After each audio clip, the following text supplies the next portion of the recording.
ప్రభునందు ప్రియమైన వాళ్ళారా, మీ అందరికీ కూడా ఈ ఉదయకాల సమయంలో ప్రభునామములో వందనాలు.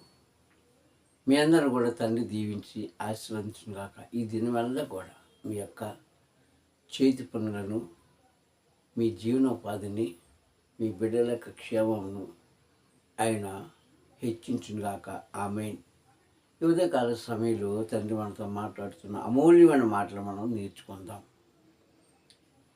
ప్రియ సంగమా, మరి వాక్యంలోకి వెళ్ళే ముందు మా ఛానల్ సబ్స్క్రైబ్ చేసుకుని లైక్ చేసి షేర్ చేయండి.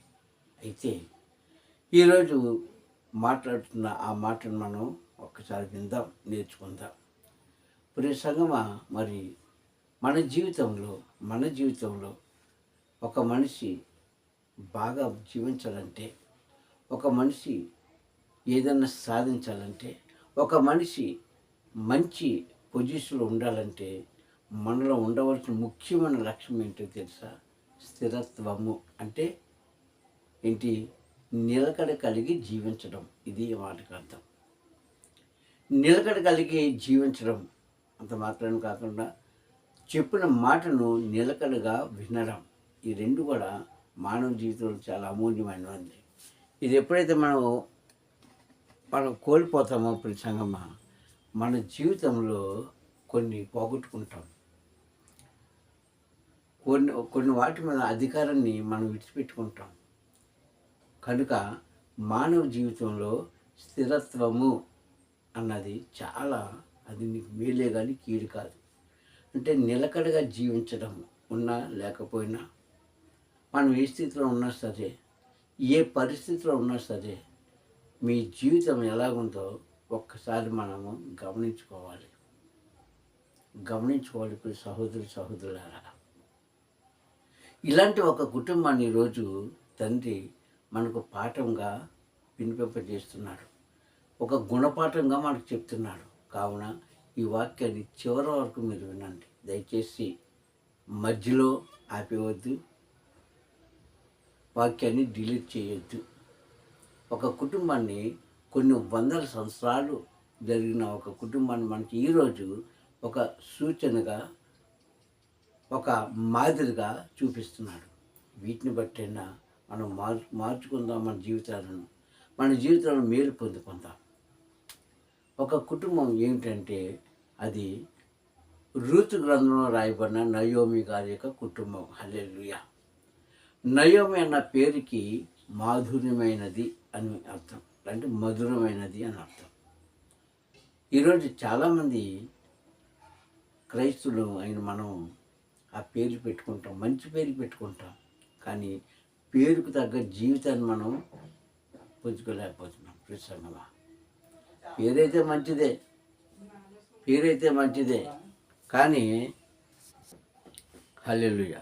కనుక ప్రసంగమా, మనము జీవితంలో సాధించాలంటే స్థిరత్వం చాలా ముఖ్యం. రూతు గ్రంథంలో నయోమి గారి యొక్క జీవితాన్ని మనం చూసుకుందాం. ఈరోజు ఆమెకు తండ్రి ఎంత ఆశీర్వాదం ఇచ్చాడండి. ఎందుకంటే ఆ కుటుంబం అంతా కూడా తండ్రి మీద ఆనుకొని, తండ్రి మాటకు విలువిచ్చి చక్కగా జీవిస్తున్న జీవితం అది. ఎంతో బాగా ఉన్న జీవితం అది. వారిని ఉన్నతమైన స్థానంలో పెట్టాడు. అభివృద్ధి పొందే దేశంలో అని పెట్టాడు. కరువు కాటకాలు లేని ప్రదేశంలో అని పెట్టారు. కానీ చివరికి ఏమైందండి? ఎందుకంటే మానవ జీవితం ప్రతి సంగమం ఎప్పుడు ఒకేలాగా సాగదు. ఎవరికైనా అంతే. అన్ని విషయాల్లో, అన్ని వేళలో, అన్ని నెలల్లో, అన్ని సంవత్సరాల్లో ఒకే విధంగా జరగదు. ఎందుకంటే కొద్ది వస్తుంది, కరువు వస్తుంది, రోగాలు వస్తాయి, బలహీనతలు వస్తాయి, ఆర్థిక స్థితులు వస్తాయి, అశాంతి వస్తుంది, మనశ్శాంతి లేకుండా ఉంటాయి కొన్ని రోజుల్లో, కొన్ని గడియల్లో. ఇవన్నీ భరించుకుంటేనే కదండి మానవ జీవితానికి ఒక అర్థం, పరమార్థం. వేడిగా ఒక పాత్రను పట్టుకున్నాం, అందులో నువ్వు తినవలసిన ఆహారం ఉంది. అది పట్టుకుని తీస్తున్నప్పుడు చెయ్యి కాలిందనుకోండి, ఏదో రకంగా ఆ బాధను ఓర్చుకొని ఆ పాత్ర కింద పెడితేనే నీకు ఆహారం ఉంటుంది. చెయ్యి విడిచిపెట్టామనుకోండి, అదేమవుతుంది, నేలపాలైపోతుంది.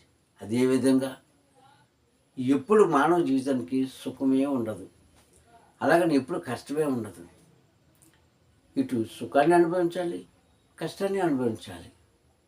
ఎందుకంటే ప్రపంచానికి వెలుగు చీకటి ఎలా ఉందో అలాగే మానవ జీవితానికి గెలుపు ఓటమి అలాగే ఉంటుందండి ఎవరికైనా సరే. వెలుగు చీకటి ఇచ్చాడు కదా తండ్రి మనకి. పగలు వెలుగు సూర్యుడు ఇచ్చాడు, రాత్రి చీకటిని ఇచ్చాడు. ఆ చీకటిలో కూడా కొంత వెలుగునిచ్చాడు, నక్షత్రాలని చంద్రుడిని ఇచ్చాడు.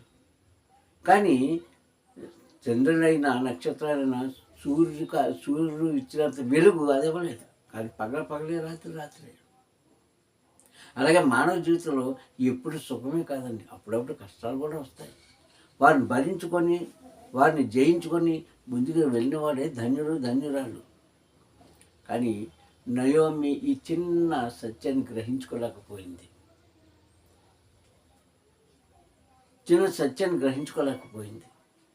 ఆ కుటుంబం ఎంతో చక్కగా సంతోషంగా ఉన్నారండి. నిజంగా భర్త, 2 పిల్లలు, భార్య. ఆ చిన్న కుటుంబం చింతలేని కుటుంబంగా వారు జీవించారు. ఎక్కడ? బెత్లెహేములో. బెత్లెహేమ్ అన్న పదాలకు మనకు తెలుసు కదా, రొట్టెల ఇల్లు. అంటే అక్కడ ఫ్యాక్టరీలు పెట్టలేదు తండ్రి.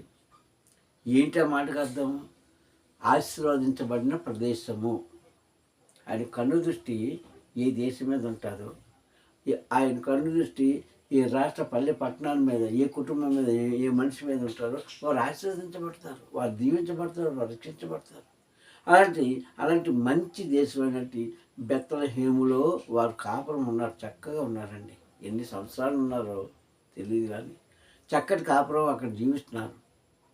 భార్య, భర్త, 2 పిల్లలు చాలా బాగున్నారండి. అయితే ముందు చెప్పుకున్నట్టుగా అన్ని రోజులు మనకు మంచి రోజులు ఉండవు, అలాగని అన్ని చెడ్డ రోజులు కూడా ఉండవు.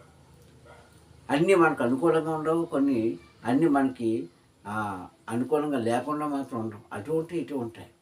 కానీ ఇక్కడ నయోమి అనాలోచన వారి జీవితాన్ని పతనం చేసేసింది. ప్రియ సంగమా, ఈరోజు నీ అనాలోచన, నీ యొక్క పొరపాటు, నీ యొక్క తప్పనడుగులు, నీ యొక్క ఆలోచనలు నీ జీవితాన్ని కూడా అలా చేస్తున్నాయేమో ఒక్కసారి పరిశీలించుకొని, ఒక్కసారి జ్ఞాపకం చేసుకో, ఒక్కసారి దాన్ని విశ్లేషణ చేసుకో. అప్పుడు నీకు ఖచ్చితంగా నీ సమాధానం నీలోంచే బయటకు వస్తుంది, నీ మనసులోంచే బయటకు వస్తుంది. చక్కగా ఉన్నారండి చాలా కాలం. అయితే అకస్మాత్తుగా ఆ ప్రదేశంలో దేవుడు ఏం చేశాడు? కరువు పెట్టాడు. రాధా ఖచ్చితంగా వస్తుంది. ముందు చెప్పుకున్నట్టుగా అంతా వెలుగా ఉండదు కదా, 24 గంటలు వెలుగే ఉండదు. 12 గంటలు వెలుగు, 12 గంటలు చీకటి. అలాగే మన జీవితంలో ఇచ్చిన ఆయుష్కాలంలో కొంత వెలుగు, కొంత చీకటి భరించాలి. కొన్ని బాధలు, కొన్ని సంతోషం భరించాలి. అనుభవిస్తున్నాం కదా, సంతోషం వచ్చేటప్పుడు గంతులు వేస్తుంటాము, దుఃఖం కలిగినప్పుడు బాధపడుతుంటాం. ఇది మానవ సహజం. ఈ నయోమి గారి కుటుంబంలో కూడా ఎలీమెలెకు అనే తన భర్త, ఎలీమెలెకు ఆ నయోమి గారి యొక్క భర్త, వీరిద్దరూ 2 బిడ్డలతో చక్కగా ఉండేటప్పుడు అకస్మాత్తుగా తండ్రి ఆ బెత్లెహేములో కాస్త కరువును రప్పించాడు. ఎప్పుడైతే కరువు వచ్చిందో ఈ కుటుంబం, చాలా కుటుంబాలు ఉన్నాయి అక్కడ, అయితే ఈ కుటుంబం ఏం చేసిందంటే భయపడిపోయింది. ప్రసంగం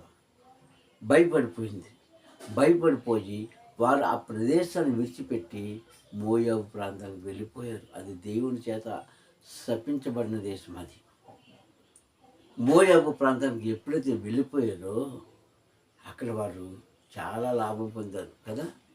ఎంత లాభం పొందారు? ముందుగా తన ఇంటి యజమాని కోల్పోయింది నయోమి గారు. ఎలీమెలెకు అని ఆ భర్తను కోల్పోయింది ముందుగా.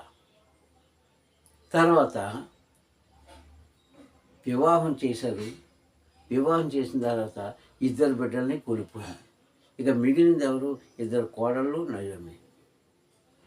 చూసారా, కరువు వచ్చిందని ఈ ప్రాంతం నుంచి ఆ ప్రాంతానికి వెళ్ళి, శపించబడిన ప్రాంతానికి వెళ్ళి పాడైపోయిన ప్రాంతంలో ఉంటూ దేవుడి చేత కోపంతో కాల్చబడిన ప్రాంతంలోకి వెళ్ళి వారు ఏం సంపాదించుకున్నారు? ఉన్నది పోగొట్టుకున్నారు, సంపాదించుకోలేదు. ఉన్నది పోగొట్టుకున్నారు. ప్రియ సంగమా, ఎందుకు చెప్తున్నా అంటే ఇలాంటి కుటుంబాలు, ఇలాంటి మనస్తత్వం కలిగిన వాళ్ళు ఈరోజు కూడా చాలామంది ఉన్నారు. లాభం వస్తే ఒక పక్క ఉంటారు, నష్టం కలిగితే ఒక పక్క ఉంటారు.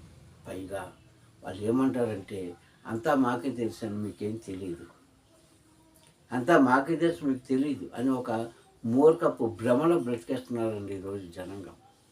క్రైస్తవులే మూర్ఖపు భ్రమలో బ్రతికేస్తున్నారు. నేను చెప్పిందే సత్యము, నేను మాట్లాడిందే సత్యము, నేను వెళ్ళిన మార్గమే సరళము అని ఒక భ్రమలో రైతులు బ్రతికేస్తున్నారు. కానీ ప్రియ తండ్రి చెప్పింది మనం చేయాలి. అంతవరకే మనం ఎవ్వరం కూడా ఇది ఇలాగా అని నిర్ణయించడానికి మనకి అధికారం లేదు. ఆయన ఏం చెప్పాడు అది చేసుకుంటూ వెళ్ళిపోవాలి. కానీ నయోమి ఏం చేసిందంటే తండ్రి మాటను ధిక్కరించింది, అంటే విడిచిపెట్టేసింది. తండ్రి మాటకు లోపడలేదు, వారు సొంత నిర్ణయాలు తీసుకున్నారు. ఈరోజు కూడా చాలామంది మనం సొంత నిర్ణయాలు తీసుకొని మాట్లాడుతుంటాం. ఎలాగా?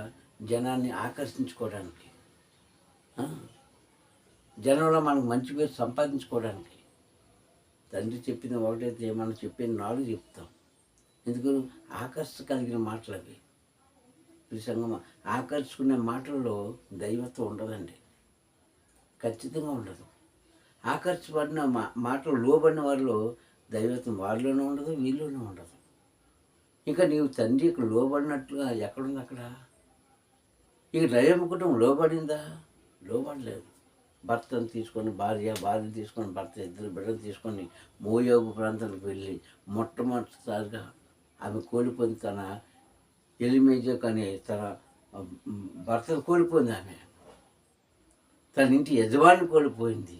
తర్వాత వివాహం చేసిన తర్వాత 2 బిడ్డల్ని కోల్పోయింది. ఇంకా మిగిలింది ఏమిందండి ఆవిడకి? ఏదైనా సంతోషమైంది. అక్కడ కొంతకాలం ఉన్నాక మళ్ళీ ఆమె ఏం చేసింది? తిరిగి బెత్లెహేముకే వచ్చింది. ఎలా వెళ్ళింది? కుటుంబంతో పాటు వెళ్ళింది. ఎలా వచ్చింది? రిక్తురాలుగా వచ్చింది. అంటే కోడలను తీసేస్తే ఈమె రిక్తురాలే, అంటే ఏమి లేనిది పెదవరాలుగా వచ్చింది. పిల్లలు కోల్పోయింది. మళ్ళా తిరిగి వచ్చేటప్పుడు ఆ దేశ ప్రజలామని, ఆ గ్రామ ప్రజలామని, ఆ ఊరి ప్రజలామని గుర్తించి, అమ్మ నీవు నయోమివే కదా అంటే అప్పుడు ఒక మాట అంటుందండి, జీవం కలిగిన తండ్రి నాకు అన్యాయం చేశాడు. ఇది ఎక్కడైనా బాగుంది మాట? జీవం కలిగిన తండ్రి నాకు అన్యాయం చేశాడు కనుక ఇక్కడి నుంచి నా పేరు నయోమి కాదు, మారా అన్నది. నా జీవితంలో అంతా చేదు దినాలని నేను అనుభవించాను. నాకు అంతా అన్యాయమే చేశాడు.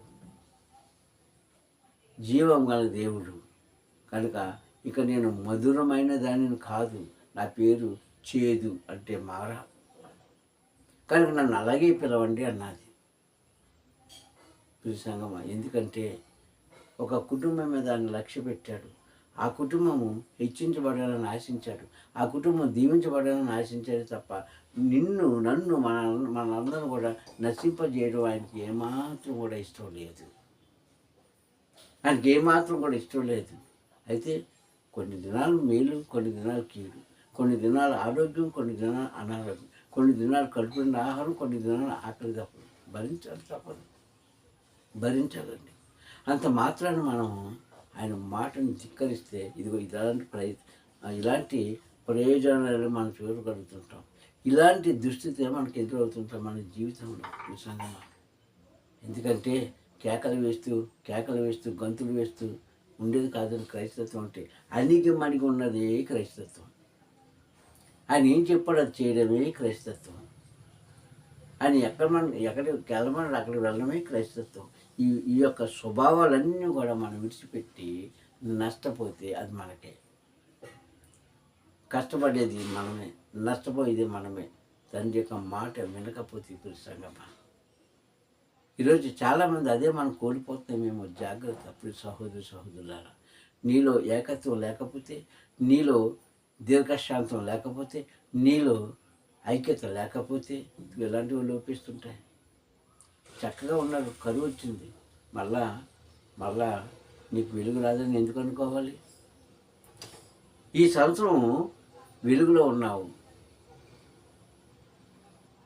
వచ్చే సంవత్సరం గత సంవత్సరంలో వెలుగులో ఉన్నావు, ఈ సంవత్సరం చీకట్లో ఉన్నావు, వచ్చే సంవత్సరం మళ్ళీ నీకు వెలుగు రాదని ఎందుకు అనుకుంటున్నావు? వస్తుంది. నిరీక్షణ కలిగి ఉండాలి. ఒకవేళ మనక రాకపోయినా, మనం ఉన్నప్పుడు మనకు రాకపోయినా మనం వెనక సైన్యానికి వస్తుందండి, మన పిల్లలకు వస్తుందండి. గత సంవత్సరం అంతా మేలే పొందుకున్నాం, ఈ సంవత్సరం అంతా నష్టమే పొందుకున్నాం, వచ్చే సంవత్సరం మళ్ళీ నీకు మేలు కలగదని ఎందుకు అనుకుంటున్నాం మనం? నయోమి అది ఆ యొక్క చిన్న విషయాన్ని ఒకవేళ బహుశా గ్రహించుకోలేకపోయిందేమో ప్రసంగం. అందుకే ఆమె జీవితంలో ఆ చేదు ఘట్టము ఆమెకు వచ్చిందేమో ప్రసంగం. మనం అయితే అలా ఉండొద్దు. ఎందుకంటే మనం నిర్లక్ష్యంగా ఉంటే మనం చాలామంది ఈరోజు ఎలా ఉన్నారంటే ఎక్కడ లాభం కలిగితే అక్కడికే వెళ్ళిపోతున్నారు జనం. అది తర్వాత ఏమవుతుంది అన్నది ఎవరు దాన్ని పట్టించుకోవట్లే.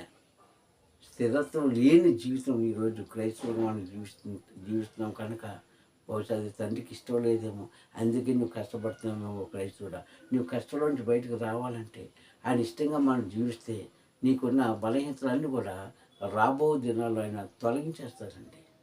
కొంచెం ఆలస్యం అవుతుంది. జబ్బుతో పడిపోయావు, ఆరోగ్యం ఇవ్వలేదా? ఆర్థిక పరిస్థితులు ఉన్నావు, నీకు మంచి పొజిషన్ ఇవ్వలేదా?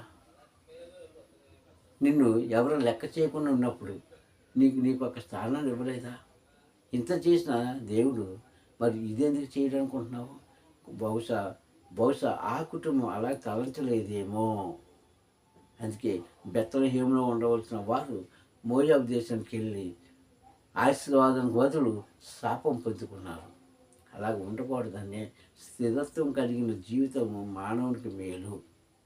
ఇలా జీవించిన వారే బహుగా ఆశీర్వదించబడతారు. ప్రార్థన చేసుకుందామండి.